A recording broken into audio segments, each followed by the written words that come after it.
When I was little, I had this weird routine that after I'd gotten ready for bed, I'd brush my teeth, I'd put my pajamas on, I would stand in the doorway of my room and I would run full speed ahead into my bed and I would jump in it and I'd tuck the covers over my head really quick.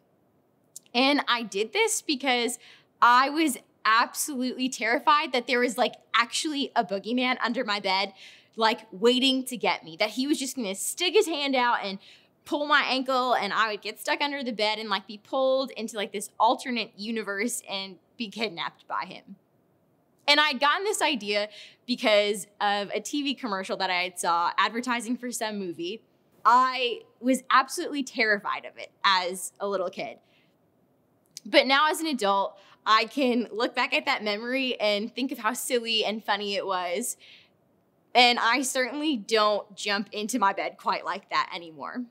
But when I think of where I got the idea of an enemy or a bad guy or evil in the world, I got a lot of it from movies or television, or when people joke about having like a little devil on your shoulder and trying to point you to like this total opposite thing that's maybe not the best choice, but is really shiny and really pretty, and is the thing that you want to pick more than the other one. And it's important to remember that the enemy is real, that there is somebody who is against us, who's not for us, who's not for God, and pointing us in the opposite direction.